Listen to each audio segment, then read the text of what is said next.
I was so sick of blind dates I could puke. My mom's KPI for me was simple. Get married yesterday. So I did the only logical thing. I signed a contract to fake a marriage with my high school nemesis, Arya Vance. Holding hands, kissing, moving in together, everything was going according to plan. But the second I tried to take it to the next level, she shoved me away. I thought she was a stone-cold queen, but it turns out she's a secret romantic. And me? I'm the guy living off his fake wife, about to blow her entire world wide open. New York City is a concrete jungle full of sharks, and I was fresh meat. My name is Ethan Walker. I'm 26, with an Ivy League master's and a stint on Wall Street under my belt. To most people, that makes me a prime catch, a blue-chip stock with unlimited growth potential. But in my mom's eyes, I was last season's inventory, about to be moved to the clearance rack. The reason was my grandfather, a man who, in his prime, was a legend in this city, a titan. Now, at 80, his heart had given out again. In the sterile white of the hospital room, my mom clutched my hand, her eyes swimming with tears. Ethan, honey, your grandfather's holding on by a thread. The only thing keeping him going is the thought of seeing you settled, seeing you with someone by your side. And just like that, with one sentence, she'd nail me to the cross of the ungrateful grandson. So, for the entire month since I've been back in the States, I hadn't done a single productive thing. Instead, I've been on a goddamn blind date marathon. One a day, like I was trying to hit a quarterly target. I was more punctual for these dates than I ever was clocking in at the firm. Debutantes, tech entrepreneurs, artsy gallery owners. I'd met them all, and not a single one managed to cause even a tiny ripple in the stagnant pond of my heart. It wasn't them, it was me. I just couldn't stomach the idea of this transactional, goal-oriented matchmaking. Just as I was about to lose my mind on this conveyor belt of potential wives, my mom called again. Her voice was heavier than I'd ever heard it. Ethan, your grandfather. He's not stable. The doctor said he can't take any more stress. She paused, then dropped the bomb. I had someone reach out to the Vance family. To Arya Vance. You two were in high school together, remember? She's a major player on the scene now. You're meeting her tomorrow. Just do it for him, Ethan. As his last wish. Arya Vance. The name hit my brain like a thunderclap. I nearly dropped my phone. Arya Vance. My high school arch nemesis. The girl who made it her personal mission to one-up me in everything. She snatched valedictorian from me. Beat me out for the National Debate Championship. Even during my student address at a school assembly, she sat in the front row, staring me down with that infuriating little smirk until I almost forgot my speech. We had history. Bad history. And my mom wanted me to go on a date with her? Was she delirious? Or did she just have a death wish for me? But the choked sobs on the other end of the line were real. I pinched the bridge of my nose, a wave of profound helplessness washing over me. Fine. For Grandpa. I do it. The next day, we were scheduled to meet at some coffee shop, so Sheikah could blind you. I showed up 10 minutes late on purpose, a petty attempt to score a point and preserve the last shred of my dignity. Turns out, Her Majesty Arya Vance hadn't even arrived yet. I found a table by the window, mentally rehearsing the quickest way to end this farce. Just then, the bell over the door chimed. A silhouette appeared, backlit by the afternoon sun. The sharp click-clack of high heels on the polished floor was like a metronome, each step landing square on my last nerve. She wore a tailored black power suit that hugged every curve and screamed, "I own you." Wavy auburn hair cascaded over her shoulders. A pair of oversized sunglasses hid half her face, but her full, red lips were curled into that same, perpetually smug, infuriating smirk. She walked straight to my table, slid off the sunglasses, and revealed a face so damn beautiful it could make a man forget how to breathe. Time had been kind to her. The sharp edges of her youth had softened into the confident, lethal grace of a woman who knew exactly what she wanted. Ethan Walker. Her voice was a low, smoky purr, a few octaves deeper than I remembered. Been a few years. Didn't realize you developed such an ego you'd dare to keep me waiting. My throat went dry. The entire speech I'd prepared evaporated. This wasn't how I'd pictured it. Traffic was bad. I managed my voice raspy. Arya sat down, crossing her long legs with an elegance that should be illegal. Her eyes, sharp as ever, raked over me from head to toe. A small laugh escaped her lips. I hear you've been back a month. And in that time, you've dated half the eligible women in Manhattan. What's the plan, Ethan? Are you holding auditions? I just stared. Of course, she goes straight for the jugular. Classic Arya. Takes one to know one. I shot back, taking a sip of my coffee to regain my composure. I'm surprised a big shot like you has time to spare for a charity case like me. It's touching, really. Arya's eyebrow arched, a flicker of amusement in her eyes. She leaned forward slightly, and a wave of her perfume washed over me. It wasn't sweet or floral. It was crisp and sharp, like cedar and coal mountain air. Aggressive. All right, old friend, let's cut the crap. Her manicured fingernail tapped a soft rhythm on the tabletop. I know your situation, more or less. And me? My family is breathing down my neck, and half the city seems to think they have a claim on the seat next to me. It's a headache. She paused, then dropped a proposal so insane I nearly choked on my coffee. Since we both need a marriage to get our families off our backs, why don't we make a deal? Isterte her, dumbfound. Arya, are you feeling okay? I genuinely wondered if she was on something. Us? Married? Have you forgotten how much we hated each other? I'm pretty sure we both wish the other would fall into an open manhole on a daily basis. I haven't forgotten a thing, she said, her smile widening into a sly, fox-like grin. That's what makes this perfect. We know exactly who we're dealing with. No messy feelings, no pointless games. It's a business arrangement. We don't interfere in each other's private lives. We just play the happy couple when necessary. 1 year, contract expires, clean break. I'll even pay you a substantial partnership fee for your time. She watched the storm of emotions on my face, then leaned in a little closer, her voice a low challenge. What's the matter, Ethan? Scared? Scared you might actually start to like it? Or are you just scared you can't handle it? Adare. It was a goddamn dare. And I'm an idiot because it worked, especially with those eyes of hers. Eyes that looked like they could see right through me.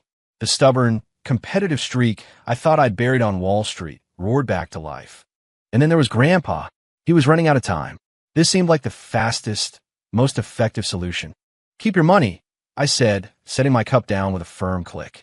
I met her gaze head on. I'm not that desperate. The deal is fine, but we're hammering out the details. Every last one. Arya's smile was pure satisfaction.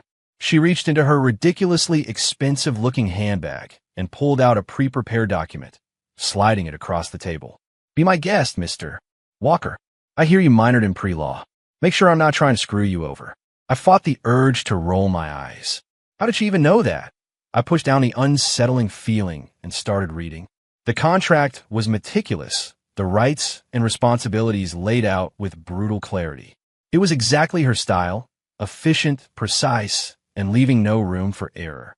But when I got to the section titled Marital Duties, my eyelid started to twitch.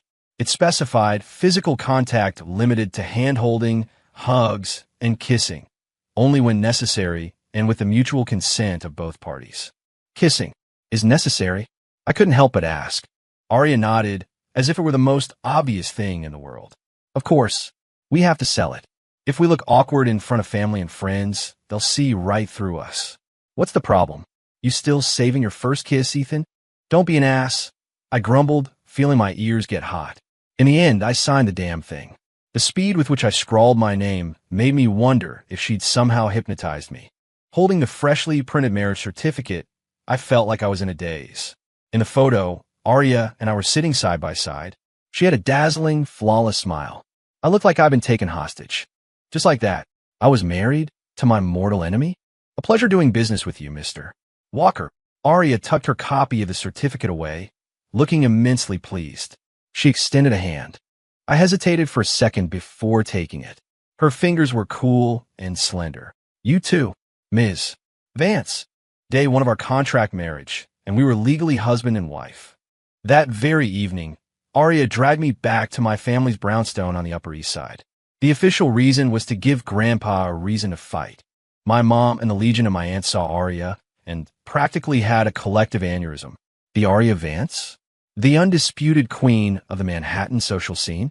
And I'd somehow landed her? Grandpa, lying in his hospital bed set up in the living room, did look better. He held Arya's hand, a wide grin spreading across his frail face. Arya's performance was Oscar-worthy. She called him Grandpa with such warmth, peeled an apple for him, tucked in his blanket. She had the old man absolutely charmed. When no one was looking, she even took my arm, leaning her body against mine in a perfect imitation of intimacy. Through the thin fabric of my shirt, I could feel the softness of her arm and the warmth radiating from her. That crisp, cedar scent hit me again. My whole body went rigid. My heart skipped a beat. "Relax," she whispered. Her head turned so only I could hear. "Your arm is as stiff as a board. Are you trying to bruise me?" I tried to breathe normally, to make myself look less like a statue. "Ethan's always been a stubborn one," my mom said to Arya, her voice full of emotion. "You'll have to be patient with him." Arya smiled, the picture of grace. "Ma'am, you don't have to worry. Ethan, he's very good to me." As she said it, she gave me a look so full of adoration it almost made me believe we were actually in love. This woman was one hell of an actress. After we'd run the gauntlet of my family, the ride back was silent. She drove a low-key but beastly black Bentley. "Your performance was adequate," she said, staring straight ahead. "But your body language is far too rigid. We need to work on that." I leaned back in the passenger seat, rubbing my temples. "Arya, why me? Why did you pick me?" The number of guys in this city who would kill to marry her could probably circle Central Park. Why rope her old enemy into this scheme? She let out a soft laugh, not answering directly. "What do you think?" I stared out at the blur of city lights, my mind a total mess. I couldn't shake the feeling that I just walked into a very beautiful, very elaborate trap. The next day, according to the contract, we had to begin hand-holding acclimatization training. The rationale was that if we couldn't even hold hands naturally, we'd never fool anyone who mattered. So there we were, in the living room of her penthouse, a place so massive you could probably host a track meet in it, practicing how to hold hands like a couple of kindergartners. Her hands were perfect, of course. Long fingers, neatly trimmed nails with a healthy pink sheen. My own hands suddenly felt clumsy and awkward. "Are you planning on taking my pulse, Dr. Walker?" Arya drawled, looking at the way my fingers were hovering tentatively over hers. I took a deep breath, said screw it, and displaced my fingers through hers. Interlocked. Her hand was smaller than I expected, completely enveloped in mine. The moment our skin touched, a strange jolt, like a static shock, shot up my arm. My heart stuttered. I instinctively tried to pull away, but she tightened her grip. "Don't move," she commanded, her tone leaving no room for argument. "Just get used to it." And so we sat there, on her ridiculously expensive sofa, for nearly half an hour, holding hands, staring out the city skyline, not saying a word. The air was thick with a bizarre mix of awkwardness and something else. Something almost like intimacy. I could smell her perfume, feel the warmth of her palm, and hear the frantic thumping of my own heart. This was so damn weird. Day 3, she pushed her luck. "Today we practice kissing." She said it so casually, like she was commenting on the weather. I nearly shot off the sofa. "Adia, don't you think you're going too far?" "Too far?" She crossed her arms, watching me with an infuriatingly calm expression. Article 3, Section 2 of the contract. Kissing is required when necessary. Unless you'd rather wait and have your first attempt in front of an audience, letting your grandfather and your mom see what a sham this is. She always knew exactly where to stick the knife. I was speechless, my chest heaving. Or, she said, taking a slow step towards me, then another, until our bodies were almost touching. She tilted her head up to look at me, her eyes glinting with a challenge, and something playful. "Are you just scared?" Her red lips were inches from mine. I could feel her breath on my chin. My own breath hitched. My throat was sandpaper. All the blood in my body seemed to be rushing south. Damn it, this woman was a witch. In one swift movement, I wrapped an arm around her waist and pulled her flush against me. I could feel every curve of her body and the sudden, frantic beat of her heart against my chest. "Scared of what?" I growled, lowering my head until our faces were only a breath apart. Our eyes locked. The air crackled. I saw a flicker of panic in her eyes. It was gone in an instant, but I'd seen it. So, she got nervous too. For some reason, that knowledge pleased me immensely. I didn't hesitate. I crashed my lips onto hers. They were even softer than I'd imagined, cool to the touch, with the faint, sweet taste of her lipstick. It started as a battle, a clash of lips driven by pride and a need to prove a point. But then, things spiraled out of control. She seemed to hesitate for a second, then her lips softened, and she began to kiss me back, clumsy but willing. The kiss deepened, becoming hotter, more desperate. It was like she cast a spell on me. My instincts took over. I tangled a hand in her hair, tilting her head back as I deepened the kiss even more. The only sounds in the vast living room were our ragged breaths and the wet slick of our mouths moving together. In the heat of the moment, my other hand started a slow, exploratory journey down the curve of her waist. Just as my fingers were about to brush against more sensitive territory, Arya suddenly snapped back to reality. She shoved me away hard. She was breathing heavily, her face flushed, her eyes a mix of outrage and something else I couldn't decipher. "Ethan," she gasped, her chest rising and falling. "The contract specifies necessary contact. You crossed the line." I looked at her swollen, glistening lips, at the way she was trying so hard to regain her composure, even though she was clearly affected. A wicked combination of anger and a primal sense of conquest surged through me. I took a step forward, trapping her between me and the sofa. My voice was a low growl, rough from the kiss. "You started this, Arya. What's the matter? You can dish it out, but you can't take it." She glared up at me, her beautiful eyes shimmering with moisture, the corners slightly red. For a split second, she looked almost vulnerable, but it vanished as quickly as it appeared, replaced by her usual queenly mask. She scoffed. "I'm trying to have a professional, contractual relationship here, and you're turning it into a bad romance novel." Her words hit me like a splash of cold water. A professional relationship? Between us? The idea was so ridiculous coming from her lips. "It's a contract marriage, a means to an end. Don't talk to me about romance." I sneered, trying to hide the turmoil inside me. "Then stick to the damn contract," she snapped, pushing past me. She smoothed her clothes and hair, then turned and stalked towards her bedroom. "Practice is over for today. Tomorrow you're coming with me somewhere." Watching her practically flee, I licked my lips, the taste of her still lingering. That feeling of being played, of walking into a trap, was stronger than ever. What the hell was this woman up to? And the most terrifying part? I was starting to realize that I didn't entirely hate being led around by her. In fact, a small, sick part of me was enjoying it. Damn it all. The next afternoon, Arya's driver pulled up right in front of the luxury apartment building where I was staying. "Get in," she said, rolling down the window. Her tone was clipped. Today she was wearing a champagne-colored slip dress with a white blazer thrown over it. She looked less severe than usual, softer, but her presence was still a force of nature. "Where are we going?" I asked, sliding into the car. "There's a reception downstairs for my office. Your attendance is required," she said, her eyes glued to the emails on her tablet. I frowned but didn't argue. The contract did stipulate accompanying her to necessary social functions. The car finally stopped in front of a towering, magnificent skyscraper. For gilded words gleamed in the sun, Vance Industries. I followed her into a lavish ballroom on the ground floor. It was already buzzing with people, men in bespoke suits and women in designer dresses, champagne flutes in hand. Arya's arrival immediately drew every eye in the room.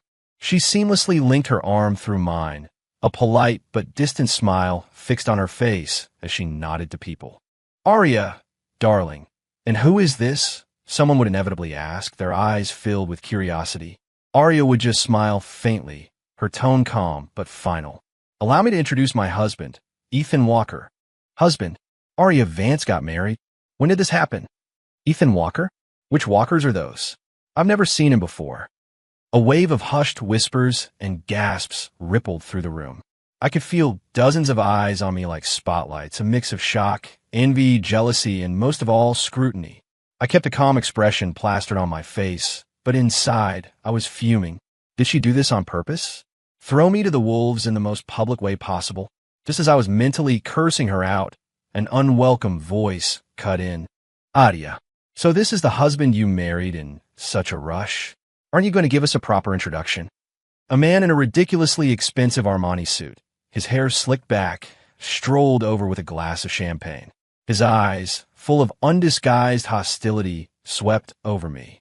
I recognized him. Chad Thompson, heir to Thompson Holdings. Rumor was he'd been chasing Arya for years. Her #1 fanboy. Arya's brow furrowed almost imperceptibly. Her hand on my arm tightened. Chad, my husband prefers to keep a low profile, she said, her voice cool. Low profile? Chad sneered, his gaze shifting back to me, dripping with contempt. Mr. Walker, is it? Where is it you work? To catch the eye of our Queen Arya, you must be quite something. The challenge in his voice was unmistakable. The surrounding conversations died down. Everyone was listening, waiting for me to make a fool of myself. Arya started to speak, but I gently patted her hand. I could handle this. I looked at Chad, a perfectly disarming, almost lazy smile spreading across my face. In a voice just loud enough for everyone nearby to hear, I said, Oh, I don't really work. I just got back to the city. For now. I'm a kept man. You could have heard a pin drop. The look on Chad's face was priceless. He looked like he'd just swallowed a fly. Even Arya, the woman whose arm was linked with mine, went rigid. Her nails dug into my arm. I heard her sharp intake of breath. And me? I just stood there, looking as casual as if I just commented on the weather. As if it was the most natural thing in the world. A kept man? Damn right. Living off my wife, Arya Vance. Got a problem with that? The thrill of turning the tables on them like this. It wasn't half bad. After my kept man declaration, the air in the ballroom seemed to freeze for a solid 3 seconds. Then came the sound of stifled gasps and choked off laughter. Chad Thompson's handsome face turned the color of raw liver. He had probably never, in his entire privileged life, heard someone admit to being a kept man with such shameless, refreshing honesty. He pointed a trembling finger at me. You. Me what? I tilted my head, that harmless, lazy smile still on my face. Is there something wrong with being supported by my own legal wife? Or do you have some unique opinions on family law you'd like to discuss, Chad? He was so stunned he couldn't get a single word out. The eyes that had been waiting to see me humiliated were now looking at him with a strange mix of amusement and pity. Yeah, they were definitely pitying Chad. The death grip Arya had on my arm slowly relaxed. Then, I felt her fingertips trace a light pattern on my skin. Was that approval or a reward for a performance well acted? She chose that moment to speak, her voice regaining its usual cool authority, but with a hint of laughter she couldn't quite hide. Chad, darling, my husband has a rather dry sense of humor. Don't mind him. Her words were a masterclass in diplomacy. On the surface, she was smoothing things over, but she was also reinforcing my status as her legal husband and subtly calling Chad a bore who couldn't take a joke. Chad's face cycled through shades of red and white before he finally let out a frustrated huff and disappeared back into the crowd. That little storm had been weathered, thanks to my complete lack of shame. Arya kept her arm linked through mine as we continued to navigate the room, accepting congratulations and enduring inspections from all sides. I could feel it, though. The way she looked at me had changed. There was less scrutiny, more curiosity. I never knew you had such a shameless side to you, she whispered in my ear when no one was listening. Her warm breath tickled my skin, carrying that signature scent of hers. Takes one to know one. I shot back without missing a beat. I learned from the best. Part of the role, right? Being a kept man requires a certain commitment to the character. She let out a soft huff, but didn't argue. I caught the slight upward curve of her lips before she turned away.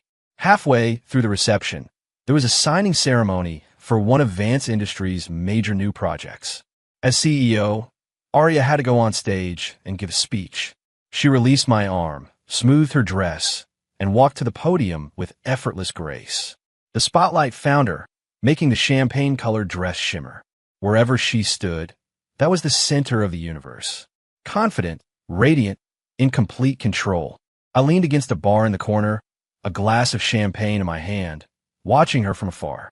I had to admit, Arya Vance in her element was a dangerously attractive woman. Her speech was short, powerful, and impeccably delivered. The room erupted in applause. Just as she gave a slight bow and prepared to step down, disaster struck. Behind the stage, a lighting technician stumbled over a cable. In his flailing attempt to catch his balance, he sent a heavy spotlight toppling from its stand. The light fixture swung through the air, heading straight for the stage, right where Arya was standing. "Look out! Arya!" A collective gasp went through the crowd. Arya obviously heard the commotion. She looked up, her face paling as she saw the dark shape hurtling towards her. She tried to step back, but her heel caught, her movement fatally slow. It all happened in a split second. While everyone else was still shouting, I moved. It wasn't a conscious thought. It was pure instinct.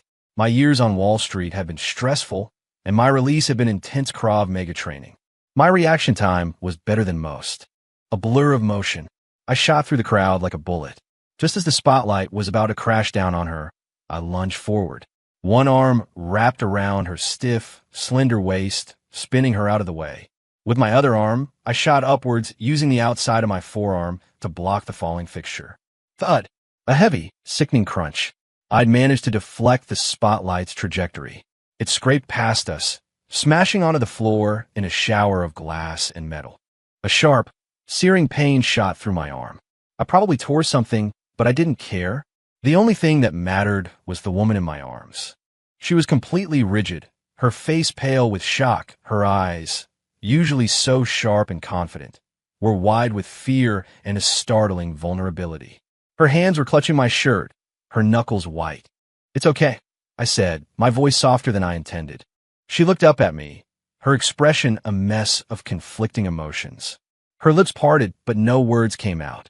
The ballroom was dead silent. Everyone was stunned. Security rushed the stage, grabbing the terrified technician, and the room exploded into a cacophony of noise. My God, that was close.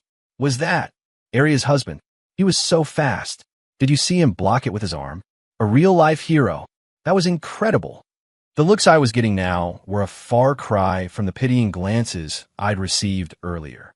Arya finally seemed to snap out of it. She let go of my shirt and took a small step back, though she was still leaning on me for support. She took a deep breath, tried to regain her composure, but the blush creeping up from her neck betrayed her. "Your arm," she said, her eyes fixed on the arm I'd used to block the light. I flexed my wrist, trying to play it cool. "It's fine. Nothing a little ice won't fix." In reality, it hurt like a bitch. But now was not the time to be a wimp. Arya didn't say anything else, but the look in her eyes deepened. She turned to the crowd, her CO mask firmly back in place, and began calmly directing the cleanup and reassuring her guests. But everyone in that room saw it. After what had just happened, the relationship between her and her kept husband was something else entirely. It wasn't just a rich woman and her boy toy anymore. It had the definite flavor of a ride-or-die partnership. The reception ended early. The ride back was even quieter than the ride there. Arya drove, her hands steady on the wheel. After a long time, she finally spoke. "Thank you." Her voice was soft but clear. I leaned my head back against the seat, my eyes closed. "Emma," was all I said. "Have you had training?" she asked. "Yeah. Picked up a few things back in the day," I said vaguely. She fell silent again. It wasn't until we were parked in front of her building that she turned to me, killing the engine. In the dim light of the dashboard, her profile was exquisite, her eyes shining. "Ethan," she said, her voice serious, "thank you. For today. Not just for what happened at the reception, but for what you did with Chat." I opened my eyes and met her gaze. A small smile played on my lips. "What? You think I was defending your honor? I was just protecting my investment. If you look bad, I look bad. It's bad for business." Arya stared at me for a moment. Then a genuine, beautiful smile broke across her face. She shook her head. "You're impossible." She got out of the car, and I followed. As we walked to the elevator, she suddenly stopped and turned to me. "Your arm. Is it really okay?" she asked again. "It's fine. Want to check for yourself?" I said, holding it out, half joking. I expected a sarcastic comeback, or for her to just ignore me. Instead, she stepped forward and gently took my wrist. Her fingers were cool and delicate as she carefully inspected the swelling area. "It's bruised," she concluded, looking up at me, her expression unreadable. "Come on, I'll put something on it." I just stared at her. This wasn't in the contract. Was medical care part of the deal? But for some reason I couldn't explain, I didn't refuse. I followed her up to that vast, luxurious penthouse and watched as she retrieved a first aid kit. She moved with a surprising efficiency, finding a medicated spray and some ointment. "Sit," she said, pointing to the sofa. I did as I was told. She knelt in front of me and gently rolled up my sleeve, revealing the angry red welt on my forearm. Her touch was light. As she sprayed the medicine, she blew on it softly to cool the sting. The warm puff of her breath on my skin sent a shiver down my spine. From my angle, I could see the curve of her long eyelashes, the perfect slope of her nose, and those lips, the same lips I had kissed just that morning. The air grew thick with a tension that had nothing to do with my injury. Arya, I said, my voice suddenly hoarse. Is this you being concerned about me? Her hand stilled for a fraction of a second. She didn't look up. You got hurt because of me. It's my responsibility. Just responsibility? I pressed. She finally looked up. Her eyes were dark and deep, like pools of ink. A slow, familiar smirk played on her lips. What else would you like it to be, Mr. Walker? There she was again, throwing my own question back at me. I looked down at her, so close, and that feeling of being expertly played, of being led around by the nose, flared up again. I leaned down abruptly, closing the distance between us. Our noses were almost touching. She flinched back, startled. I saw that flicker of panic in her eyes again, but she quickly suppressed it, her gaze turning challenging. Arya, I said, my eyes locked on hers. Stop answering my questions with questions. A contract is a contract. But this isn't in the contract. Her breathing quickened, her chest rising and falling. We stayed like that for a long moment, locked in a silent battle of wills. Finally, she gently pushed me back and stood up, her voice regaining its cool composure. All done. It's late. You should go. A clean dismissal. I stood up, rolling down my sleeve. But I saw it, the faint blush on the tips of her ears. The frustration I'd felt just moments before evaporated. This woman was all bark and no bite. All right, I said, heading for the door. Just before I left, I paused and looked back at her. So, what's on the agenda for tomorrow? More kissing practice. Arya's face was priceless. Get out. I grinned as I closed the door behind me. Walking down the silent hallway, I looked at my arm, at the carefully tended wound. The air around me still smelled faintly of cedar and cold mountain air. After leaving Arya's penthouse, the cool night air made the throbbing in my arm feel more acute. That woman, gentle when she was patching me up, but ruthless when she was kicking me out. I glanced down at the bruised skin, but a smile tugged at my lips anyway. Back in my own sterile, soulless apartment, my phone rang. It was my mom. The second I picked up, her tearful, excited voice flooded the line. Ethan, oh, my wonderful boy, you're a miracle worker. Your grandfather. He saw the pictures of you and Arya, and he heard about how you protected her at the party. He got so happy his condition stabilized. The doctor is calling it a miracle. Mom, calm down, I said. I can't calm down. You should have seen him holding your father's hand, saying the Walkers finally have a wonderful daughter-in-law, saying you've grown up and know how to take care of someone. Ethan, you and Arya. You're for real, right? You're not just putting on a show for him, are you? My stomach clenched, but my voice was steady. Mom, what are you talking about? The marriage certificate is real. We're good. Oh, good. She rambled on for another 5 minutes, the gist of it being that I had to treat Arya right and not screw this up. Finally, she lowered her voice conspiratorially. That Arya, she seems tough on the outside, but she's got a soft heart. You need to be the one to give in sometimes.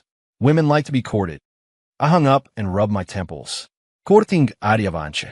The mental image of me showing up with a bouquet of roses and saying, honey, please don't be mad, made me shudder. The degree of difficulty was off the charts. But the news about Grandpa was genuinely good. It seemed this whole marriage for his health scheme was actually working. The next morning, I was woken up by my doorbell. I stumbled to the door, hair a mess, still in my pajamas, expecting a delivery. Instead, I found two impeccably dressed people in what looked like high-end designer uniforms, complete with white gloves. Behind them, assistants were wheeling in racks of brand-new men's clothing. Mr. Walker, good morning. Ms. Vance sent us. We're here to organize your wardrobe and deliver the new season's collection, the lead person said with a polite but firm smile. I just stood there, my sleep-addled brain struggling to process. Ms. Vance? Arya, what the hell was she playing at? Before I could react, the highly efficient team swarmed into my apartment, and launched a full-scale assault on my half-empty closet. They expertly folded and stored my sad collection of t-shirts and jeans, then began filling the space with tailored suits, crisp shirts, casual wear, and even underwear and accessories, all arranged by color and style. I stared at my instantly transformed closet, which now looked like a page out of GQ. I was completely baffled. Ms. Vance selected these based on your measurements. They should all fit perfectly, the manager said, handing me a tablet with detailed style guides. She said that as her husband, your appearance is a reflection of her taste and cannot be neglected. I glanced at my reflection in the mirror, rumpled pajamas, bedhead, then back at the closet full of clothes with price tags I could probably pay my rent for a year. A strange, undeniable feeling washed over me. I was being kept. This whole kept man thing was getting uncomfortably real. No sooner had the fashion squad departed than my doorbell rang again. This time, it was a stern-looking woman in her 40s, wearing gold-rimmed glasses. Mr. Walker, good morning. I am Ms. Vance's personal assistant. You can call me Ms. Chun. She has arranged your schedule for the day. Ms. Chun handed me a beautifully printed itinerary. At 10 a.m., a driver will take you to the Summit Club. Ms. Vance will be waiting for you there to play a round of golf with several important partners. At 3 p.m., you will accompany her to a private art exhibition. At 7 p.m., there is a family dinner. My head was starting to hurt as I scanned the packed schedule. And what if I say I'm busy? I asked, making a last-ditch effort at rebellion. Ms. Chun pushed her glasses up her nose and gave me a practiced, professional smile. Ms. Vance said that if you refuse, she will come and escort you personally. Also, considering your arm may be sore, she specifically instructed that you are to relax and observe during the golf game. I was speechless. She was even using my injury as leverage to control my schedule. Was her need for control this pathological? In the end, I gave in, not because I was scared of her coming to escort me, but because I remembered my mom's words about courting her and the good news about Grandpa. Fine. I play along. It was all part of the act. At 10 o'clock sharp, the driver dropped me off at the Summit Club. It was the kind of place you only see in movies. Manicured lawns, hushed quiet, and security that could rival a military base. Arya was already there. She'd changed into a white athletic outfit, her hair pulled back in a sleek ponytail. With her sun visor and sunglasses, she looked less like a corporate shark and more like a sun-kissed athlete. She was chatting and laughing with a few distinguished-looking older men and women, her golf swing a thing of perfect, fluid grace. She saw me and waved me over. As I approached, she very naturally reached out and straightened my collar, which wasn't even crooked, her voice a playful mix of affection and complaint. What took you so long? Mr. Lee and Mr. Long have been waiting. The partner's eyes immediately turned to me, friendly but curious. So, this is Mr. Walker, a very handsome young man. Arya, you're a lucky woman. A perfect match. I heard about what happened yesterday. A real hero. I smiled politely while internally rolling my eyes at Arya's ever-improving acting skills. You're all too kind. Just a reflex. It's nothing compared to the work Arya puts into running a company this size, I said, deflecting the praise back to her. She glanced at me, her expression hidden behind her sunglasses, but the curve of her lips told me she appreciated the move. She had me settle into a comfortable lounge chair under a large umbrella, ordered me drinks and snacks, and then went back to her game. I was more than happy to relax, watching her command the course and effortlessly handle these old business tycoons. The sun was warm, a gentle breeze was blowing. If it weren't for the dull ache in my arm and the bizarre nature of my marriage, it would have been a perfect day. Just as I was starting to drift off, a smug voice interrupted my peace. Well, if it isn't Queen Arya's boy toy, all by your lonesome? You'd think she'd pay a little more attention to her new husband. I opened my eyes to see a guy a few years younger than me, dressed in a loud, flashy golf outfit. He sat down, uninvited in the chair next to me, a drink in his hand and a look of pure contempt on his face. Here we go again. Arya really did attract all the flies. She likes watching me relax, I said lazily, taking a sip of my club soda. My casual attitude seemed to annoy him. He scoffed. Dude, drop the act. We all know what's going on here. It's a mutually beneficial arrangement. But a piece of advice. Know your place. If you're going to live off a woman, at least have the decency to act the part. Don't start thinking you're actually somebody. I set my glass down and turned to face him, my expression unreadable. Oh, and what, in your expert opinion, does acting the part entail? He thought I was backing down and got even cockier. It's simple. Know when to make yourself scarce. Don't get in the way of her social life. And don't get any bright ideas. A guy like you, once she gets tired of you, she'll toss you out with the trash. His words were getting uglier. I slowly sat up, my gaze calm and steady, until his smug expression started to falter. Are you done? I asked. Yeah, so what if I am? He said, trying to sound tough. A smile spread across my face, but this one was cold.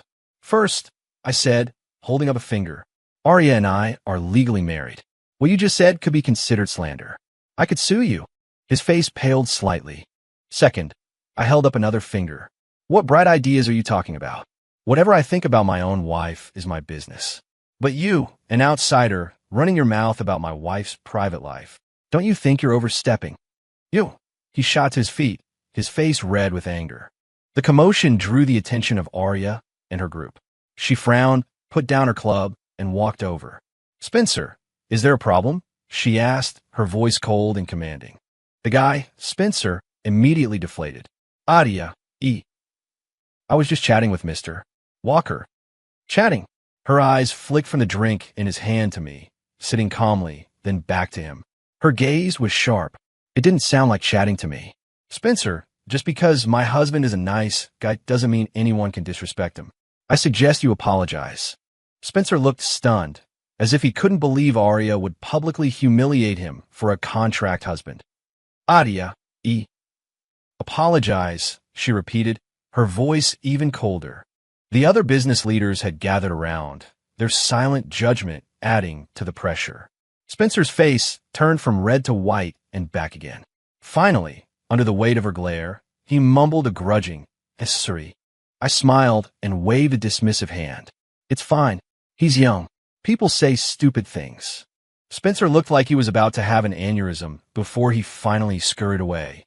Arya turned to me, the ice in her eyes melting into something that looked a lot like concern. He didn't do anything to you, did he? What could he do to me? I stood up, stretching my sore arm, and signed dramatically. It's just, being a kept man is surprisingly hard on the arms. She stared at me for a second, then realization dawned, and she burst out laughing. It was a beautiful, genuine laugh that seemed to light up the whole fairway. Even the old guys with her looked momentarily stunned. You're impossible, she said, swatting my arm playfully, but there was no heat in it, only a warmth that made her eyes sparkle. She very naturally took my arm again and turned back to her guests. Mr. While my apologies, this one of mine can be a bit of a handful. Shall we continue? The partners, all seasoned veterans of social maneuvering, immediately smoothed things over. But their eyes, when they looked at me, held a new kind of respect. I was no longer just a boy toy or a shield. I was a person of interest, someone to be taken seriously. For the rest of the day, at the golf course and later at the art exhibit, Arya kept her arm linked through mine. She would murmur details about the artists and paintings, and if I showed interest in a piece, she would stop and discuss it with me. I discovered that, setting aside our old rivalry, she had a genuinely impressive knowledge and passion for art. That evening, we had family dinner at my family's brownstone. Arya slipped back into her role as the perfect daughter-in-law, charming my parents and grandfather. The mood was light and happy. Seeing the color back in my grandfather's cheeks and the joy in his eyes, the last of my resentment about being managed by Arya melted away. Maybe this ridiculous fake marriage wasn't so bad after all. After dinner, Arya used the excuse of an early morning meeting to politely decline my mother's invitation to stay the night, and we left. In the car, she leaned back against the seat and closed her eyes, looking tired. Thank you for today, she said suddenly. For what? Play my part? Not embarrassing you? I asked, watching the city lights flash by. She was quiet for a moment. For both. She paused again. And for not losing your temper with Spencer.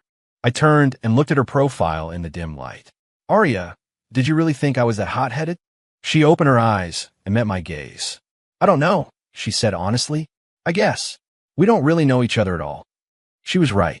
High school rivals. Contract spouses. There was a decade of blank space and a mountain of legal paperwork between who we were and who we were pretending to be. Then let's get to know each other, I said, the word surprising even me. Arya looked at me, her expression unreadable, before closing her eyes again and murmuring a soft, "Okay." After the golf course incident, the sharp competitive edge between Arya and me seemed to soften. In its place was a delicate, exploratory balance. She still filled my schedule with her Arya logic, all under the guise of building marital chemistry to handle more complex situations. And after my initial resistance, I'd found a way to enjoy it. For example, today's activity was accompanying her to a high-end home goods store. A justification? Her penthouse, while luxurious, lacked a lived-in feel. We needed to buy some cozy items in case my parents or her family decided on a surprise visit. I was skeptical. Her living room was so vast and minimalist. A dinosaur skeleton would look more at home than a throw pillow. But I went anyway. I was curious to see what the Queen of Manhattan considered cozy. The moment we walked into the store, which billed itself as a premier lifestyle concept gallery, I understood. Their definition of cozy came with a price tag that could give you a heart attack. A single, unremarkable coffee mug cost more than most people's monthly car payments. Arya, however, was in her element. Dressed down in a simple white knit sweater and jeans, her hair loosely tied up, she actually looked a bit like a new wife excited to decorate her home. She picked up a bizarrely shaped lamp. "What do you think of this?" For the corner of the study. The light would be soft. I glanced at the price. I could buy a truckload of lamps for that. It's unique. The price certainly is an eye-opener. She shot me a look, put the lamp down, and picked up a set of bone china plates. "How about these? The pattern is elegant." I stroked my chin. "The plates are nice. I just wonder if food tastes like a Michelin-starred meal when you eat off them." "Ethan," she finally snapped, putting the plates down and planting her hands on her hips. "Can you please be serious?" "I'm being serious," I said, feigning innocence. "I'm seriously evaluating the cost-benefit analysis of these items and whether they can truly enhance the coziness of your home." She fought a smile and stepped closer, lowering her voice. "Don't forget the contract. We're a loving couple out shopping for our home. You're supposed to show interest, not act like a cynical critic." "Oh," I said, my face a mask of sudden realization. I dutifully picked up a fuzzy pillow that looked like a potato. "What about this one? If I hold this while watching TV, will it make me look more harmless and domesticated?" Arya looked from the ugly, cute potato pillow to my deadpan expression and finally broke, letting out a laugh and swatting my shoulder. "You're infuriating." The playful tap, the easy laughter, the air between us suddenly felt warmer. A passing sales associate smiled at us, a knowing look on her face. Watching her laugh, her eyes crinkling at the corners, I felt something shift inside me. Beneath the corporate killer, there was this vibrant, playful woman. Just as the mood was getting comfortable, an unwelcome, overly cheerful voice cut in. "Arya, is that really you?" We both turned. A woman in a head-to-toe Chanel suit, carrying a Birkin bag, was rushing towards us, a fake smile plastered on her face. Arya's smile faded slightly, but she remained polite. "Vivian, it's been a while." "Oh, darling, none of that. Call me Vivian." The woman, Vivian, grabbed Arya's hand, but her eyes were scanning me like a predator. "And this must be your husband. My, am I so handsome? No wonder you managed to snag the most unattainable woman in New York." "This is Ethan," Arya said simply, her tone cool. "Ethan, so nice to meet you." Vivian gushed, extending a hand. "I'm Vivian Lynch. We were in high school with Arya. I've heard so much about you." I shook her hand politely. Her two friends swarmed in. "Arya, are you two decorating a new home? How sweet." "So, Ethan, what do you do?" "Marrying our Arya. You must be a big deal." They were like a pack of hyenas, feigning friendliness while trying to dig up any dirt they could find on Arya's mystery husband. Arya's jaw tightened. Her hand on my arm gripped a little harder. She was clearly annoyed. Seeing her discomfort, my mischievous side kicked in. Time for another kept man performance. I put on my best shy, slightly helpless smile. "You ladies are too kind. I'm just a regular guy, nothing special. Right now, my main job is supporting Arya, so she can focus on her career without any worries. The words were vague, but combined with my demeanor, they painted a clear picture. House husband. Vivian's eyes lit up. She'd found her angle. Oh, I get it. Arya is so career-focused. It's wonderful that you're so supportive at home. We need more men like you. Her friends chimed in, their eyes dripping with condescending pity. Arya's expression turned icy. She was about to speak, but I squeezed her hand, a silent signal to let me handle it. I kept my harmless smile in place. Yeah, running a company that big is tough. I can't help much with the business side, so I just try to make her life easier at home. You know, trying out new recipes, tending to her orchids, occasionally looking over some of the less complicated investment proposals that come her way to make sure she's not being swindled. The tone shifted. I was still the house husband, but now I was a house husband with taste, recipes, orchids, and a sharp mind, investment proposals. Vivian and her friend's smiles froze. You know about investing? Vivian asked, testing the waters. A little, I said with a humble shrug. I messed around on Wall Street for a few years. Old habits die hard, but that's all in the past. My priority now is taking care of Arya. Wall Street. Those two words landed like a bomb. Anyone who messed around on Wall Street was no fool. The looks on their faces changed instantly, from condescension to confusion and reassessment. Arya, who clearly hadn't expected me to play the Wall Street card, glanced at me with surprise, which quickly melted into a knowing, amused smile. She leaned against my shoulder, her voice taking on a soft, affectionate tone. Yes, my Ethan is just too modest.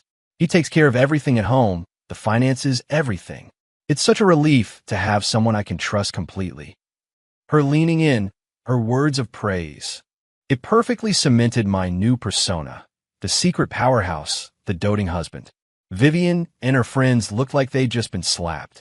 They mumbled a few more pleasantries and then made a hasty retreat. As they walked away, Arya straightened up, her affectionate demeanor vanishing, but the smile still lingered in her eyes. Messed around on Wall Street for a few years? Mr. Walker, that was a very impressive performance. I shrugged innocently. It's the truth. Did you want me to tell them I'm a freeloader? I was just protecting your image. It wouldn't look good if your husband was a complete deadbeat, right? She huffed, but didn't argue. She turned back to the shelves, but her steps were lighter. A moment later, she pointed at the ugly, cute potato pillow. We'll take this one. I was surprised. You're really buying that? She turned and gave me a brilliant smile. Of course.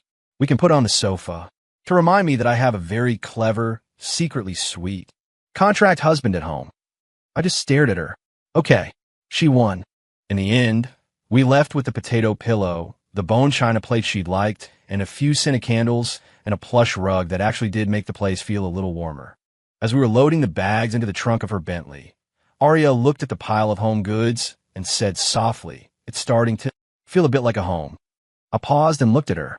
The setting sun cast a golden glow on her face. Her expression, as she looked at our purchases, was soft and wistful, a look I'd never seen on her before. In that moment, I felt something in my chest give way. The dry back was quiet. The car was filled with the scent of our new cedar and vanilla candle, a strangely comforting smell. As we neared her building, Arya's phone rang. She glanced at the caller ID, her brow furrowing, and put it on speaker. "Mom, what is it?" "Arya, dear, are you free tomorrow night? You need to come home. There's a situation." "What kind of situation?" "I have a conference call tomorrow night." "What call is more important than family?" "It's your brother. He's gotten himself into some trouble, and the other party is not someone to be trifled with. Your father is furious. You need to come and help." Arya's brother? Leo Vance? The spoiled brat I'd heard rumors about? Arya's face hardened. What did he do this time? "It's too complicated to explain over the phone. Just be here tomorrow night, and bring that Ethan with you. I hear he's quite capable. Maybe he can help." The voice on the other end was a mix of command and desperation. Arya glanced at me, her expression unreadable. "We'll be there," she said, and hung up. The car filled with a tense silence. After a long moment, she spoke, her voice tired. "Tomorrow night, you're coming with me to the Vance estate." "Walking into the lion's den?" I asked. "Something like that," she said, rubbing her temples. "My brother is a screw-up of epic proportions. God knows what kind of mess he's made this time.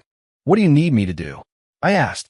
She turned and looked at me, the passing streetlights reflecting in her eyes. Just be yourself, she said. She paused. Like you were today, a little passive-aggressive. But don't be afraid to put on a show when you need to. I saw a flicker of trust, of reliance in her eyes. And strangely, the feeling of being used as a tool didn't bother me anymore. In fact, I was almost looking forward to it. The Van Cess family drama sounded interesting. After all, I was her legal husband. It was my duty to help my wife deal with her messy in-laws. The next evening, Aria drove us towards the Vance family estate. Unlike my family's historic brownstone, the Vance home was in a far more ostentatious part of Greenwich, Connecticut. The place screamed old money and power. Aria was quiet the entire drive, her fingers drumming restlessly on the steering wheel. Nervous? I asked. She shot me a look, her tone self-deprecating. Why would I be nervous? It's the same every time. Either they're grilling me about getting married, or I'm cleaning up another one of my brother's messes. Sounds like your shield and resident problem solver is going to be busy tonight, I said with a half smile. Don't worry. She took a deep breath, her eyes regaining their sharp focus. Just stick with me and play by ear. The people in that house are a lot trickier than the ones at the party. The car passed through ornate iron gates and pulled up in front of the main house. A butler immediately came to open our doors. We'd barely stepped out of the car when a stylishly dressed young man with a sour expression rushed out. It was Leo Vance, Aria's infamous screw-up of a brother. Aria, you're finally here. He completely ignored me and grabbed his sister's arm. You have to help me. That bastard Coleman is trying to ruin me. Aria coolly pulled her arm away. We'll talk inside. Stop making a scene. Leo finally noticed me, his eyes raking over me with disdain. He scoffed, turned, and stormed back into the house. Aria linked her arm through mine. Don't mind him, she murmured. He's spoiled rotten. I just shrugged. We walked into a grand, brightly lit living room where several people were already seated. On the main sofa sat an imposing man with meticulously combed hair who bore a striking resemblance to Aria, though his eyes were colder. That had to be her father. Beside him was a well-preserved woman with a worried but sharp expression, her mother. A man who looked like a lawyer stood off to the side. The air was thick with tension. Father, mother, Aria said, her voice neutral. Mister. Vance barely glanced at her before his scrutinizing gaze landed on me. Mrs. Vance, however, stood up, forcing a smile. Aria, you're here, and this must be Ethan. Please sit. We just sat down when Leo burst out. You no idea? That snake, Mark Coleman, he set me up. His whole project was a scam. He tricked me into investing a fortune, and now that it's all gone, he's blaming me and threatening to sue for damages. Mister. Vance slammed his hand on the coffee table. You fool. I told you not to get involved with that family. But you never listen. Now look at you, whining like a child. Now, dear Mrs. Vance interjected. Yelling won't solve anything. Leo knows he made a mistake. The point is, what do we do now? The Colemans are playing hardball. Mister. Vance grunted, his eyes shifting back to me. Ethan, is it? Your mother-in-law tells me you're resourceful. What's your take on this? His tone wasn't a question, it was a test. Aria gently nudged my hand under the table. I met her father's gaze without flinching. Sir, I don't have all the facts. Perhaps I could see the project proposal and whatever evidence the Colemans have provided. Mister. Vance seemed surprised by my calm demeanor. He narrowed his eyes and nodded to the lawyer, who handed me a folder. I began to read, tuning out Leo's continued whining. Aria sat beside me, silent but tense. A few minutes later, I closed the folder. Finished. Mister. Vance asked. Yes. And I looked at Leo. When you invested, did you sign an equity agreement? A loan agreement? Or was it just a handshake deal? Leo faltered. It was a partnership agreement. And what were the terms? Equity shares, decision-making power, exit clauses, risk liability. Were those clearly defined? I pressed. He shifted uncomfortably. We were friends. I didn't read the fine print. Friends. I let out a small, humorless laugh. In business, there are no friends. You didn't invest, Leo. You gave him your money. Leo's face flushed. What's that supposed to mean? Whose side are you on? Aria cut in, her voice cool. He's trying to help you, Leo. Let him finish. I continued, addressing the whole room. From this paperwork, it's clear they exploited a poorly written contract. Their project was a sinking ship, and they needed a sucker to take on the debt. Now they're threatening to sue for 2 reasons. 1, to scare you into dropping it, and 2, to squeeze even more money out of you in a settlement.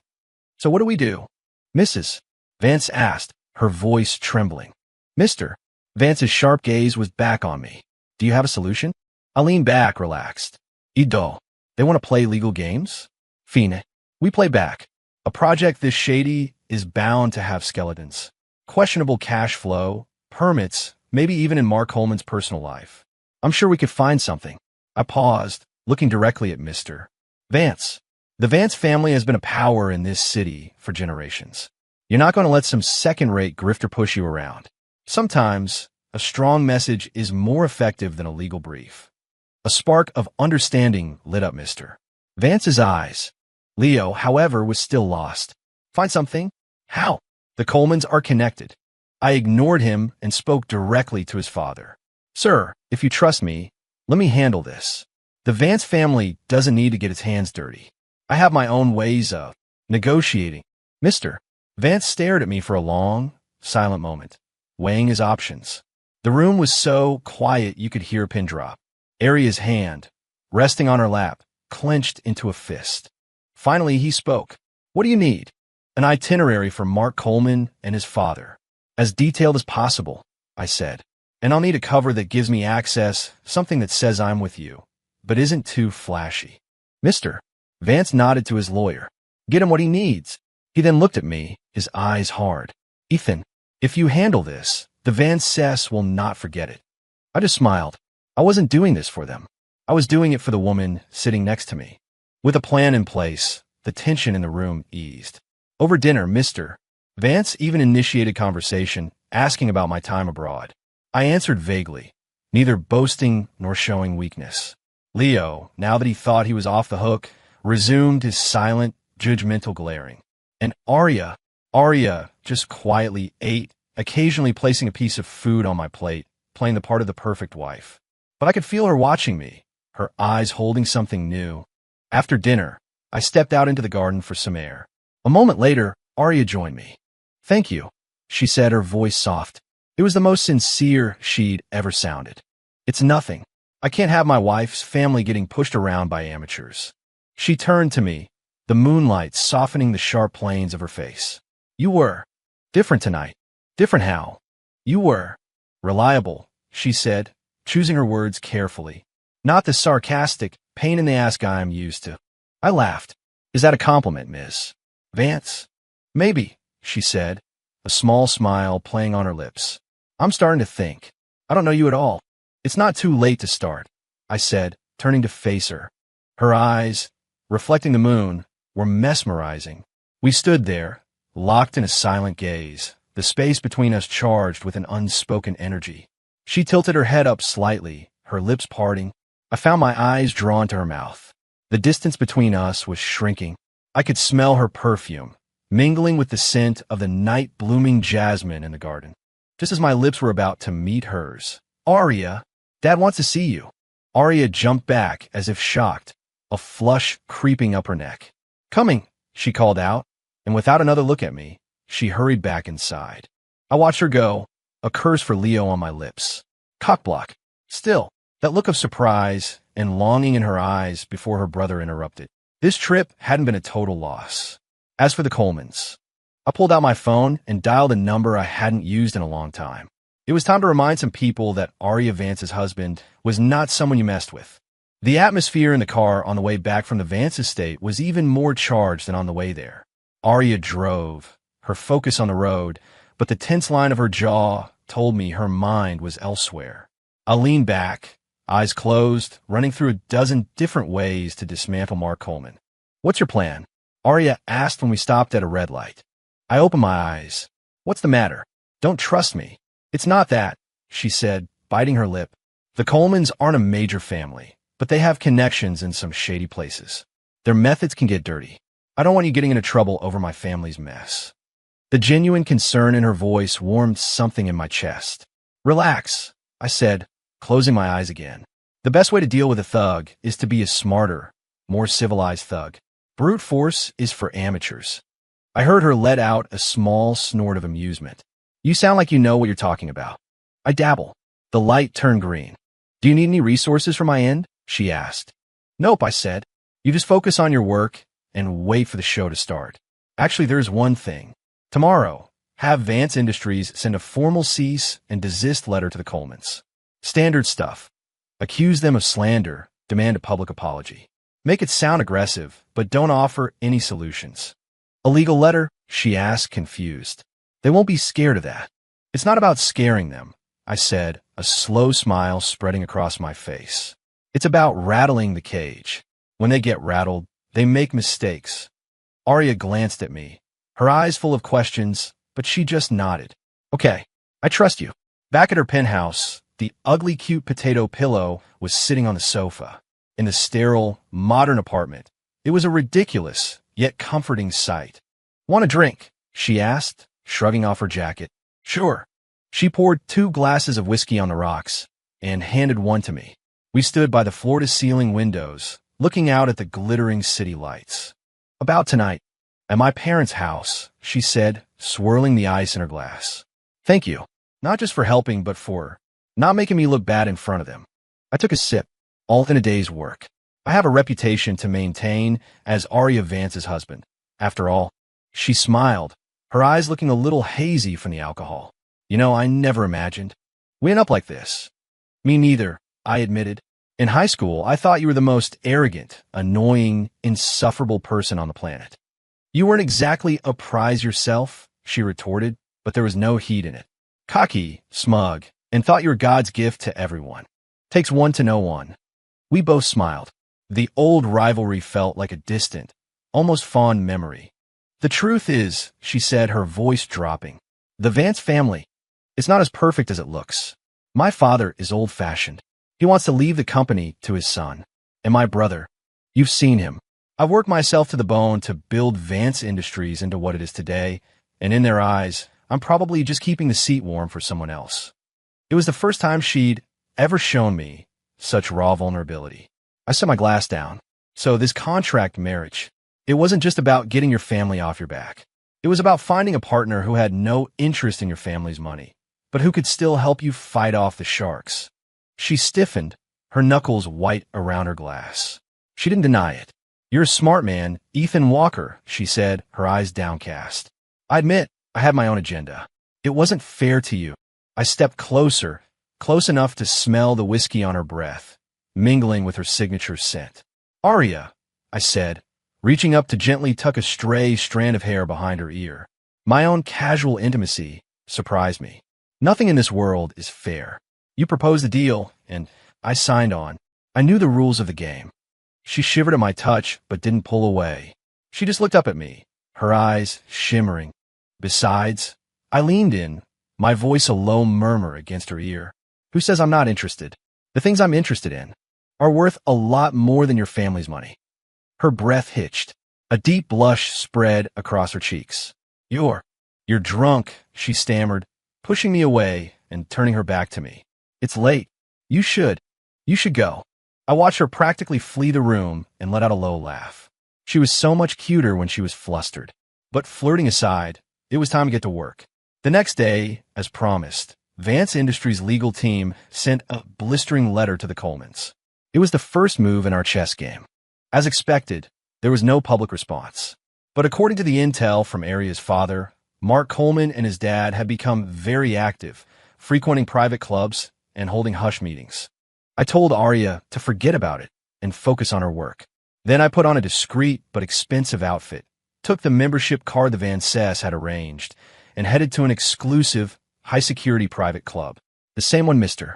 Coleman was using to entertain some very important guests that night. I didn't approach him. I just found a quiet corner with a good view and settled in with a drink. About a half hour later, Coleman emerged from a private room with a few other men, his face plastered with a sycophantic smile. He walked them to the door, and the moment they were gone, his smile vanished, replaced by a grim, tired expression. As he turned to go back to his room, I stood up and walked towards him as if heading for the bar. Just as we were about to pass each other, I tripped, sending the contents of my glass splashing all over the front of his expensive suit. Oh my God, I am so sorry. I feigned panic, fumbling for a napkin. Coleman was stunned, then furious. What the hell? Watch where you're going. I'm so sorry, Mr. Coleman. It was an accident, I babbled, dabbing uselessly at his suit.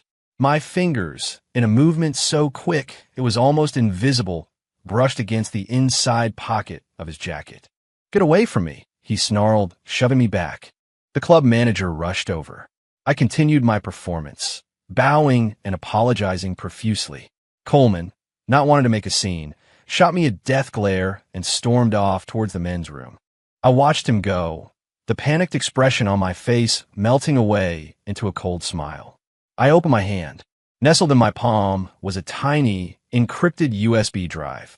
It contained, I suspected, some very interesting information. Back in my apartment, I plugged the drive into my laptop. The encryption was child's play. A few minutes later, I had everything. It was even better than I'd hoped. Not just incriminating financial records, but photos of Coleman with some influential people. And the jackpot, several audio recordings, including one of him and his son plotting to scam Leo Vance. The smoking gun, I made a copy, then edited the file slightly, removing anything that could cause wider political fallout and leaving only the evidence that would destroy the Colemans. The next day, I anonymously sent the edited files to every senior executive at the Colemans Company, as well as to several of their key business partners. I also sent a text to Mr. Coleman's personal phone. Mr. Coleman, the dry cleaning is on me. You have 24 hours to drop all charges against Leo Vance and issue a public apology. Otherwise, the next data dump goes to the IRS and the SEC.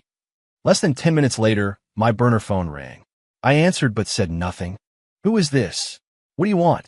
Coleman's voice was a mix of rage and panic. Who I am doesn't matter, I said calmly. What matters is that you have 23 hours and 50 minutes left.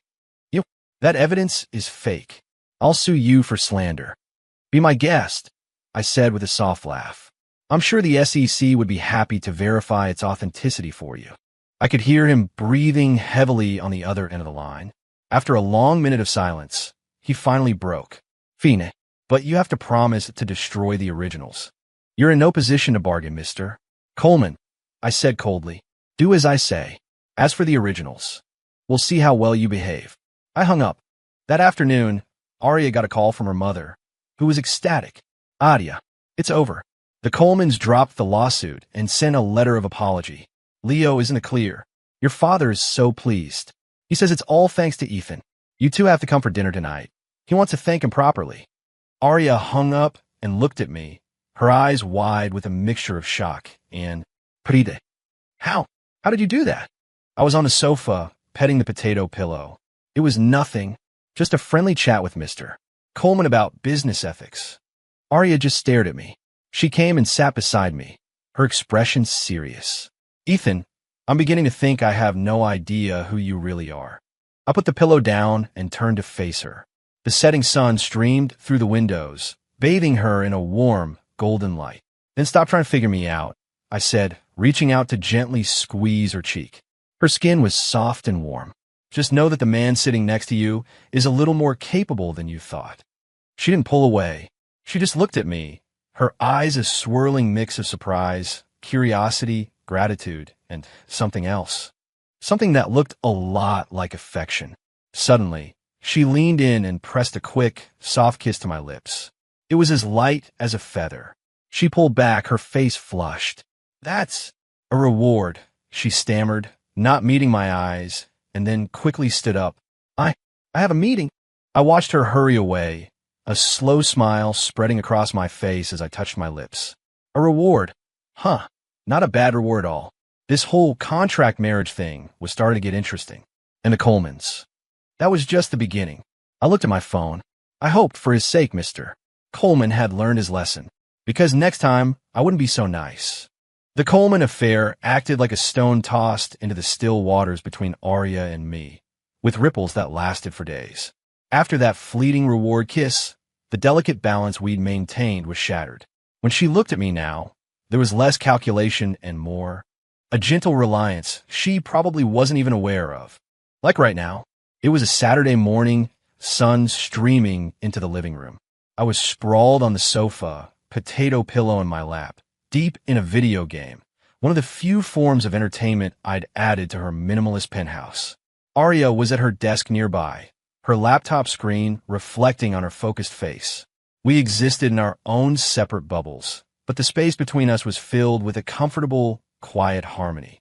Every so often, she'd look up, and when I'd catch her eye, she'd quickly look back down at her screen, the tips of her ears turning a faint pink. It was more disarming than any of her corporate power plays. You know, there's a fee for staring, Ms. Vance, I said, not taking my eyes off the game. I wasn't staring at you, she retorted, a little too quickly. I was looking at the glare from your screen. I just chuckled. After finishing my game, I stretched. Arya closed her laptop, rubbing her temples. All done? I asked. For now, she said, getting up to pour a glass of water. There's a charity auction tonight. You're coming with me. It was a statement, not a question, but her tone lacked its usual commanding edge. It sounded almost habitual. Another ambush? I raised an eyebrow. Which one of your admirers is it this time? No, she shook her head. It's a legitimate charity event hosted by the Chamber of Commerce. A lot of older, important people will be there. We need to make an appearance. She hesitated slightly on the word we. Fine, he shrugged. My primary function is to be your arm candy. After all. Arya shot me a look, but it was all humor. Can you be serious for 1 second? I am serious, I said, walking over to her. There are levels to this. I'm the limited edition, deluxe model of arm candy. I can fight, I can bluff, I can play the part. You hit the jackpot, Vance. She finally laughed, swatting my chest playfully. You're such a narcissist. The tap was soft, affectionate. My eyes lingered on her smiling face, and an impulse took over. The mood was perfect. I leaned in. This time, she didn't pull back. She just tilted her face up to mine, her long lashes fluttering, her eyes wide with a mixture of anticipation and nerves. Her warm breath ghosted over my chin. Just as our lips were about to meet, ding-dong. The damn doorbell. Arya jumped back like a startled rabbit, her face flushing a deep red. I cursed under my breath. Who had the worst timing in history? It's probably the dress for tonight, she stammered, smoothing her hair as she rushed to the door. She was right. It was a delivery from a high-end designer with our outfits for the evening. Mine was a classic black tuxedo. Hers was a stunning, floor-length champagne gown, accompanied by a velvet jewelry box. After the delivery person left, Arya opened the box. Inside was a brilliant diamond necklace. This one tonight? She asked, holding it up to her neck. I walked over and took the necklace from her.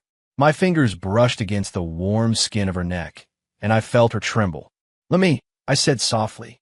She nodded, turning her back to me and sweeping her hair to one side, exposing the graceful line of her neck and shoulders. My fingers fumbled with the clasp. The cool metal and diamonds felt electric against her warm skin. The fresh scent of her hair filled my senses. As the clasp clicked shut, I gave in to another impulse. I leaned down and pressed a soft kiss to her bare shoulder. Arya's whole body went rigid. She held her breath, but she didn't move. The air crackled with a silent, simmering tension. I straightened up and looked at our reflection in the nearby mirror. The gown, the diamonds. She was breathtaking, but it was the blush on her cheeks and the dazed, vulnerable look in her eyes that made my heart hammer in my chest. Beautiful, I said, and I meant it. She looked from my reflection to her own, her expression unreadable. Thank you, she whispered. That evening, the charity auction was in full swing.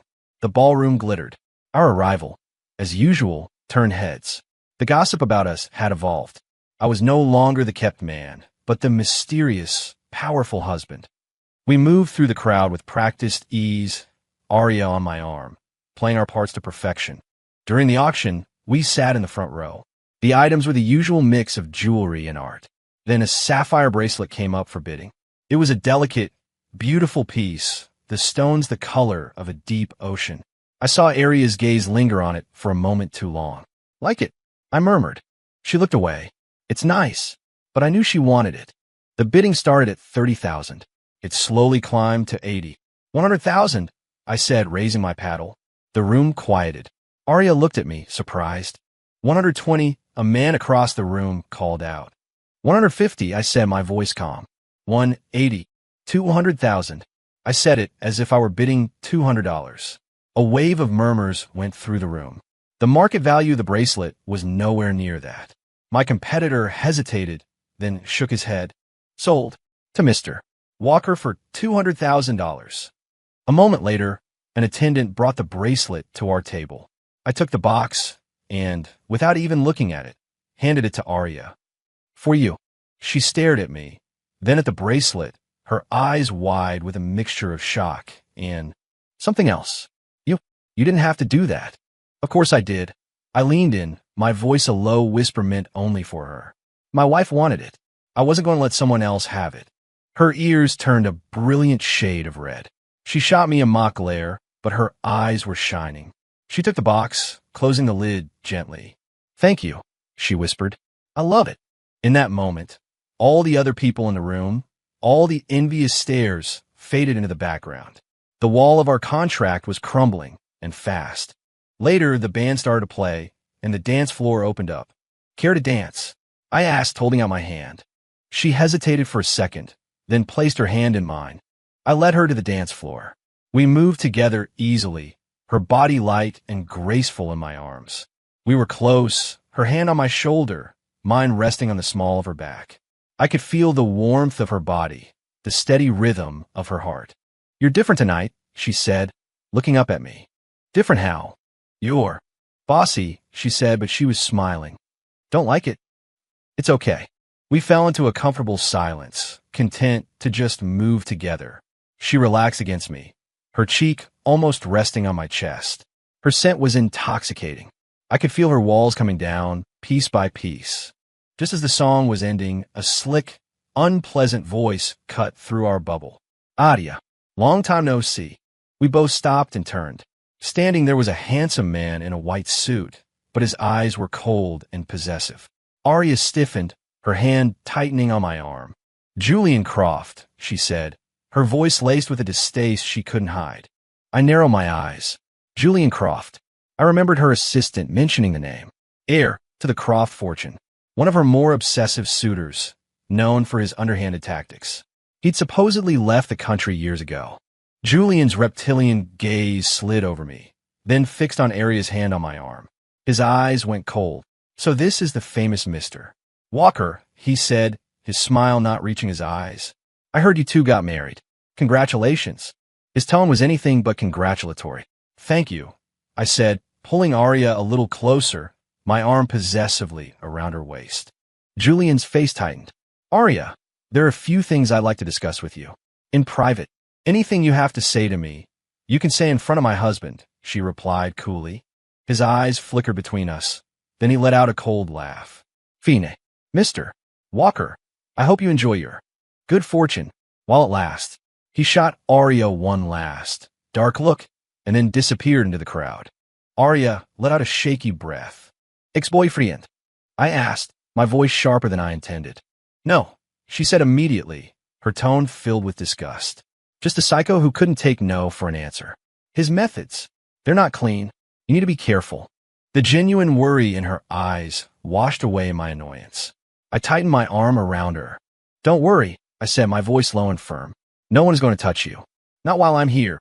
I glanced in the direction Julian had gone, my eyes cold. And as for him, he'd better learn to back off, or I'll teach him what not clean really means.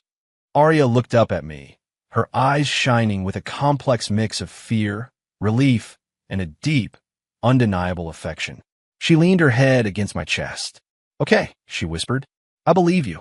In that moment, the contract, the pretenses, none of it mattered.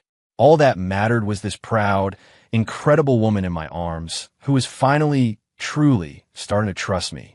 And that felt better than any business deal I'd ever closed. The appearance of Julian Croft cast a shadow over the evening.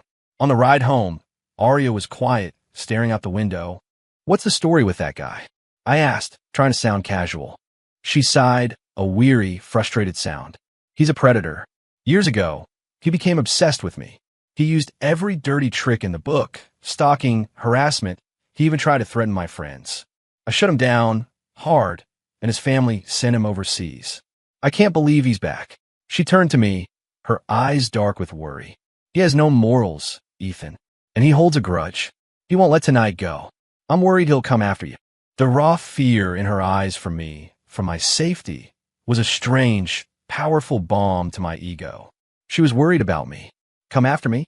I laughed, taking her hand. It was cold. Do I seem like an easy target to you? She didn't pull her hand away.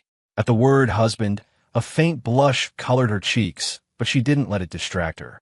I know you're capable, but Julian is dangerous. His family has connections to some very nasty people. She squeezed my hand. Promise me you'll be careful. Okay, I said, squeezing back. I promise.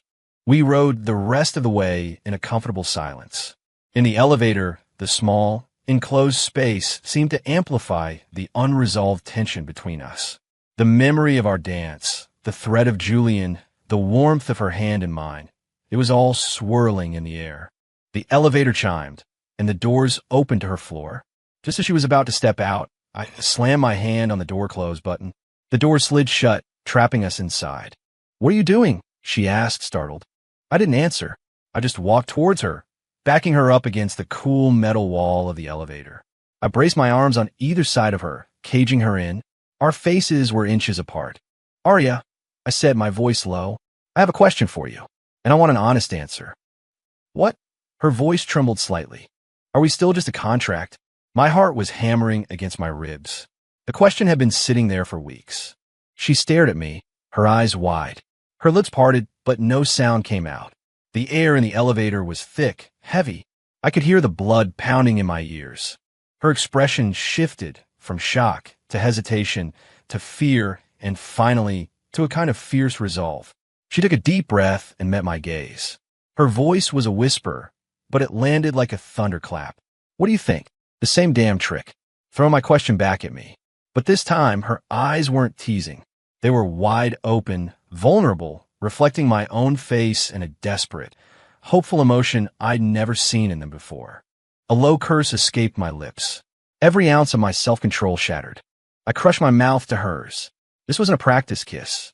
This was real. It was hungry and desperate, filled with all the pent-up frustration and unspoken feelings of the past few months. She was stiff for a second, then she melted against me, her arms wrapping around my neck, her response clumsy but passionate. The small space became a furnace. The only sounds were our ragged breaths, the frantic beat of our hearts. It was a long, deep, soul-searing kiss. When we finally broke apart, we were both breathless.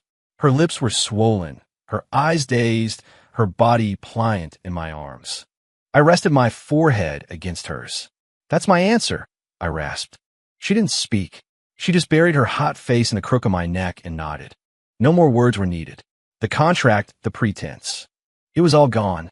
The elevator doors opened again. We walked out, hand in hand, fingers intertwined. That night, we didn't talk about the contract or about Julian Croft. We just curled up on the sofa like a real couple and watched a stupid movie, sharing a bowl of popcorn and stealing kisses that tasted of butter and salt. It was quiet, simple, and perfect, but peace, I was learning, was a temporary state. The next morning, shortly after Arya left for work, my doorbell rang. Through the peephole, I saw two grim-faced men in suits. Ethan Walker? We're with the SEC. We received a complaint alleging illegal trading and tax evasion. We need you to come with us. I had to give Julian credit. He worked fast. Of course, I said, opening the door calmly. Come on in. I'll cooperate fully. My composure seemed to throw them off. They came in and made a show of looking around, asking a few pointless questions. It was all for show. They knew I had nothing here. Their goal was to haul me downtown and create a scene. Just as one of them was reaching for a pair of handcuffs, a voice cut through the air, sharp and cold as ice. Stop! Arya stood in the doorway, her face a mask of cold fury.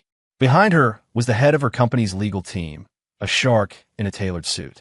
She strode over to me, her eyes blazing. I am Arya Vance, CEO of Vance Industries. This is my husband, Ethan Walker. Any questions you have can be directed to my lawyer. You have no right to detain him without evidence. Her presence completely changed the dynamic in the room. The two agents looked distinctly uncomfortable. Ms. Vance, we're just following up on a tip. A tip?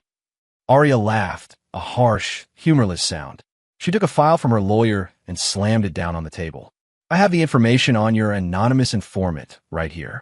Shall I read aloud? We can all see just how credible your source is. Her power was absolute. The two men started to sweat. Her lawyer stepped forward. My client will cooperate with any legitimate investigation. However, if it is found that this was a malicious abuse of power, Vance Industries will pursue all legal remedies to the fullest extent of the law. The agents, defeated, left a notice to appear for questioning and scurried away. The apartment was quiet again. Arya's fierce demeanor crumbled. She turned to me, her eyes wide with a mixture of anger and fear. Are you okay? Did they hurt you? I looked at her, at the hair that had come loose from her bun, at the raw concern on her face, and my heart felt like it was going to burst. I pulled her into my arms and held her tight. I'm fine, I murmured into her hair. Thank you, honey. This time, the word felt completely natural. Arya stiffened for a second, then melted against me, her arms wrapping around my waist. That psycho, she mumbled into my chest. I'm not going to let him get away with this. I stroked her hair, my own expression hardening. This one, I said, my voice low and dangerous, is on me. Julian Croft had made a mistake. A big one. He had come after what was mine. And for that, there would be consequences. After the SEC agents scurried away, Arya remained in my arms, trembling with rage. To use such a cheap, disgusting trick. To come after you. She pulled back, her eyes red-rimmed and blazing. I'm calling his father right now. We'll see how brave Julian Croft is then. I gently smoothed her hair. Easy, I said, my voice calm but laced with steel. Tattling to the grown-ups is for kids. The way to deal with a mad dog isn't to complain about it. It's to put it down.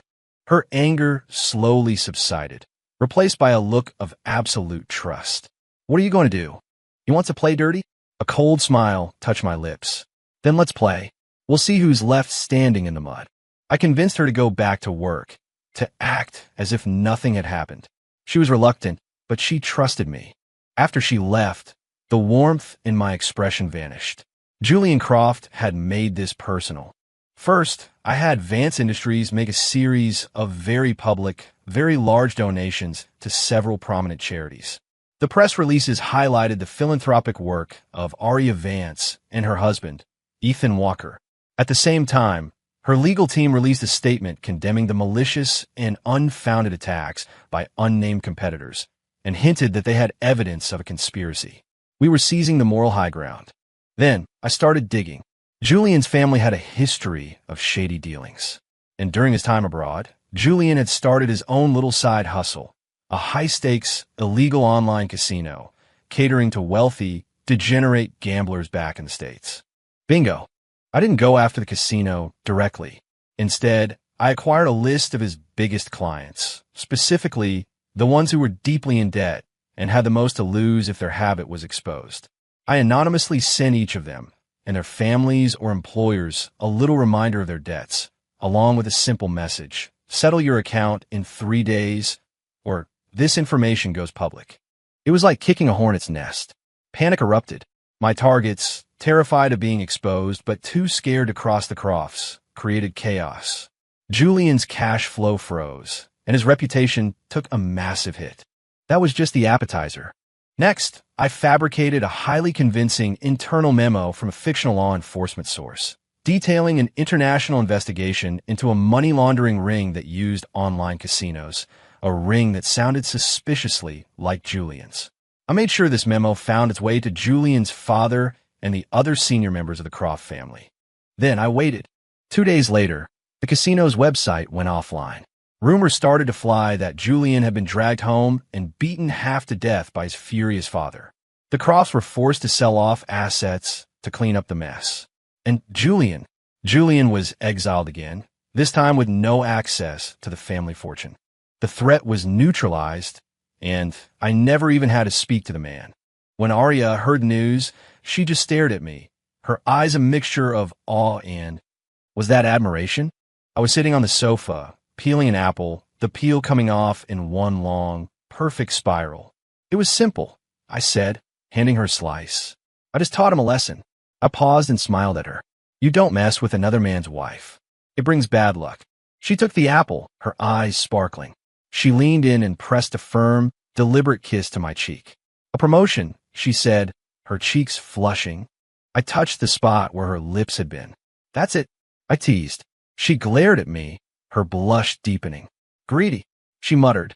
The Julian Croft affair was the final catalyst.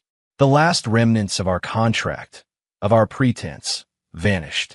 We fell into a natural, easy rhythm. We were a couple. We held hands. We kissed. We even started sleeping in the same bed, though for now I was just sleeping. The vast, cold penthouse started to feel like a home. One night, we were curled up on the sofa, watching a movie. Ethan, Arya said softly, Let's tear up the contract. I looked down at her. Her eyes were clear and full of a love and trust that humbled me. It was null and void the moment you first kissed me, I said, kissing her forehead. I did not. That was an impulse, she protested, hiding her face in my chest. And the elevator? Was that an impulse too? I teased. Shut up. I held her close, a feeling of profound peace settling over me. Everything was perfect, and then my phone rang. It was my mom. Her voice was thin, panicked. Ethan, come home. It's your grandfather. The doctors. He's not going to make it. He wants to see you and Arya. One last time. My heart seized. My grandfather. The man whose dying wish had started this whole crazy journey. I looked at Arya. She'd heard. The color drained from her face.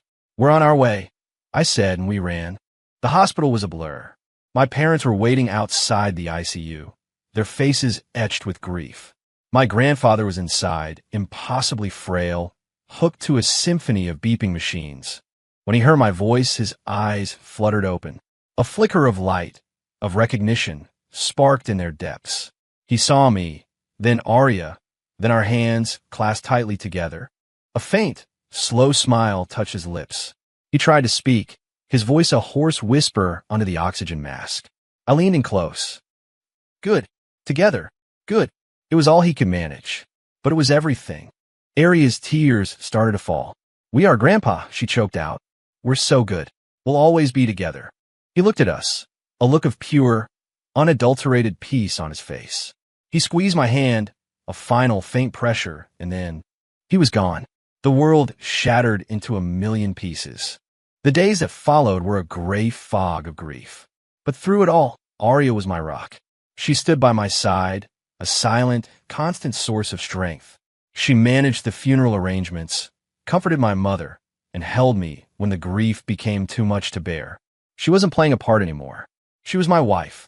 A few weeks later, we were back in the penthouse. Life was starting to return to normal, but everything was different. One evening, Arya told me to close my eyes. When I opened them, she was standing in front of me. In one hand, she held our 2 marriage certificates.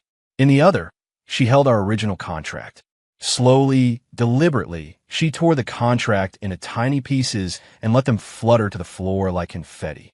She handed me one of the marriage certificates and held the other one to her heart. Mr. Walker, she said, a brilliant, tearful smile on her face. The contract is officially terminated. From now on, this is the only agreement between us. She shook the little red book. You are hereby bound to me for life. No takebacks. My heart felt like it was going to explode. I pulled her into my arms and kissed her, a deep, desperate kiss filled with all the sorrow and joy and impossible love of the past few months. When we finally broke apart, she looked up at me, her eyes shining with a shy, mischievous light. There's something I never told you, she whispered. What's that? The real reason I chose you for the contract. She took a deep breath. It was because it was you. It was always you, Ethan. The infuriating, brilliant, impossible boy who I couldn't stand, but also couldn't stop thinking about. I stared at her, stunned into silence. So, you've been plotting this all along. I finally managed, a huge, goofy grin spreading across my face. Who was plotting? She said, swatting my chest. I just thought, if I had to be stuck with someone, being stuck with you might not be so bad. I laughed a real, belly-deep laugh and scooped her up into my arms, spinning her around. Well, you're stuck now, Vance. For good.